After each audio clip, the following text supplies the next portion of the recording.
Phone tapping కేసులో రోజు రోజుకు బాధితులు పెరుగుతున్నారు. 2023 నవంబర్ 15 నుంచి 30 లోపు భారీగా ఫోన్ ట్యాపింగ్ జరిగినట్లు సిట్ గుర్తించింది. 4000కు పైగా ఫోన్ నెంబర్లను ప్రణీత్ రావు టీం ట్యాప్ చేసింది.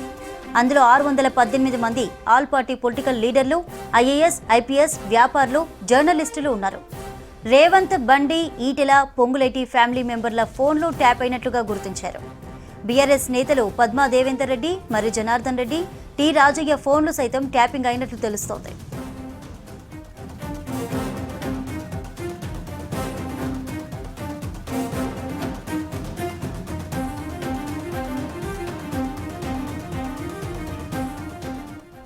ఫోన్ ట్యాపింగ్ కేసులో రోజు రోజుకు బాధితులు పెరిగిపోతున్నారు. 2023 నవంబర్ 15 నుంచి 30 లోపు భారీగా ఫోన్ ట్యాపింగ్ జరిగినట్లు సిట్ గుర్తించింది. 4000కు పైగా ఫోన్ నెంబర్లను ప్రణీత్ రావు టీం ట్యాప్ చేసింది. అందులో 618 మంది ఆల్ పార్టీ పొలిటికల్ లీడర్లు, ఐఏఎస్, ఐపీఎస్, వ్యాపారులు, జర్నలిస్టులు ఉన్నారు. రేవంత్, బండి, ఈటెల, పొంగులేటి ఫ్యామిలీ మెంబర్ల ఫోన్లను ట్యాప్ చేసినట్లుగా గుర్తించారు. బీఆర్ఎస్ నేతలు పద్మా దేవేందర్ రెడ్డి, మర్రి జనార్దన్ రెడ్డి, టి రాజయ్య ఫోన్లను సైతం ట్యాపింగ్ అయినట్లుగా తెలుస్తోంది. రైట్, దీనిపై అప్డేట్స్ అందించడానికి వెంకట్ లైవ్ లో ఉన్నారు. డీటెయిల్స్ తెలుసుకుందాం. వెంకట్, ఫోన్ ట్యాపింగ్ కేసులో రోజు రోజుకు బాధితులు పెరుగుతున్నట్టు తెలుస్తోంది. మరేంటి latest updates? Chandrika, phone tapping వ్యవహారంలో ఫోన్ ట్యాపింగ్ కేసులో సిట్ విచారణ మరింత వేగవంతమవుతుంది. సిట్ చాలా దూకుడుగా వ్యవహరిస్తుందని చెప్పొచ్చు. అంటే ఫోన్ ట్యాపింగ్ గతంలో ఎలా జరిగింది, ఎందుకు జరిగింది, ఎవరెవరు ఫోన్లు ట్యాప్ చేశారు, ఎలా ట్యాప్ చేశారన్నది ఇన్ డీటెయిల్గా ఎంక్వైరీ చేసే ప్రయత్నం చేస్తుంది. ఇందులో భాగంగా తవ్విన కొద్దీ అనేక అంశాలు, అనేక వాస్తవాలు బయటకు వస్తున్నాయి. అంటే గత అసెంబ్లీ ఎన్నికల టైంలో, అంటే 2013 నవంబర్ 15 నుంచి నవంబర్ 30 వరకు కేవలం 15 రోజుల వ్యవధిలోనే దాదాపు 4013 మంది ఫోన్లు ప్రణీత్ రావు అండ్ టీం, ఒక్క టీం మాత్రమే 4000 ఫోన్లు ట్యాప్ చేసింది. ఇందులో దాదాపు 618 మంది ఓన్లీ పొలిటీషియన్స్ ఉన్నారు. అంటే పొలిటీషియన్స్, జర్నలిస్ట్ అండ్ కొంత పారిశ్రామికవేత్తలు ఉన్నారు. 618 మంది. ఈ 618 మంది స్టేట్మెంట్ రికార్డు చేయాలని సిట్ భావిస్తూ ఉంది.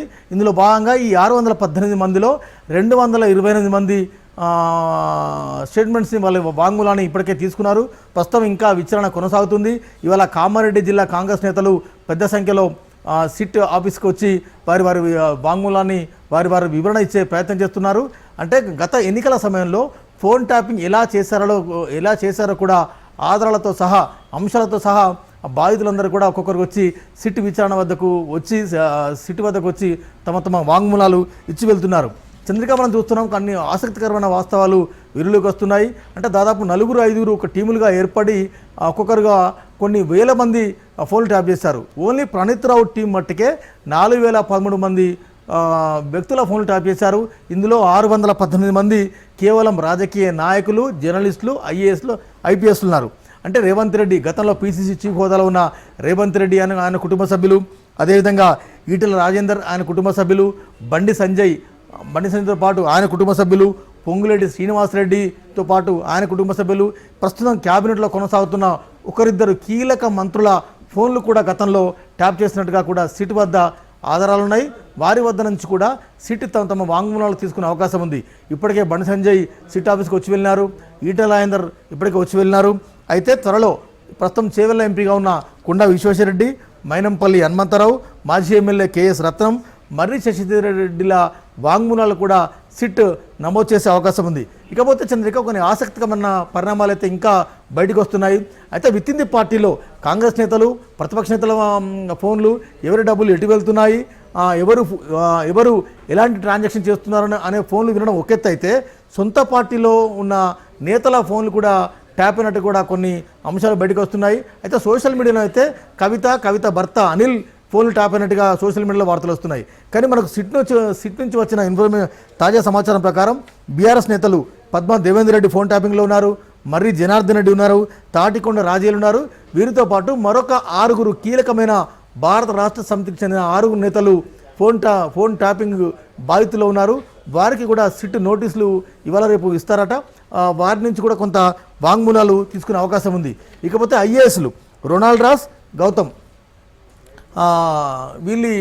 వీళ్ళతో పాటు మరొక 2 ఐఏఎస్ల కీలకమైన ఐఏఎస్లు, ఐపీఎస్లు ఫోన్లు కూడా ట్యాప్ చేసినట్టుగా కూడా సిట్ గుర్తించింది. వారికి కూడా సిట్ ఆఫీస్ నుంచి రేపు మాపు నోటీసులు వెళ్ళే అవకాశం ఉంది. సో మొత్తంగా కూడా 618 మంది స్టేట్మెంట్ రికార్డు చేసిన తర్వాత ఇది ఒక కొలిక్కి వచ్చే అవకాశం ఉందని అధికారులు చెప్తున్నారు. ఇంకా వాంగ్మూలాల నమోదు ప్రక్రియ కొనసాగుతున్నది. ఇవాటి వరకు దాదాపు 228 మంది వాంగ్మూలాలు వాళ్ళ స్టేట్మెంట్ను రికార్డ్ చేశారు. ప్రస్తుతం కామారెడ్డి కాంగ్రెస్ నేతలు తమ వాంగ్మూలం ఇచ్చి వెళ్తున్నారు. రేపటి నుంచి మరొక ఏరియా నుంచి బాధితులు పెద్ద సంఖ్యలో రాబోతున్నారు.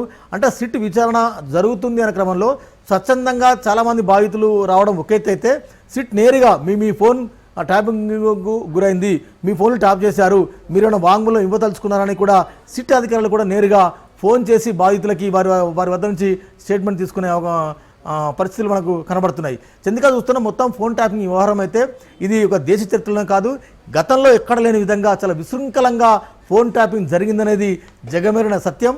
సో ఈ నేపథ్యంలో ఈ దేశవ్యాప్తంగా తెలంగాణ రాష్ట్రంలో జరిగిన ఫోన్ ట్యాపింగ్ అనేది దేశవ్యాప్తంగా ఒకంత చర్చకు దారితీస్తుంది. మునుముందు దీని రాజకీయ పరిణామాలు ఎలా ఉంటాయి, మునుముందు దీని కేసు పరిణామాలు ఎలా ఉంటాయి అన్నది చూడాలి చంద్రిక.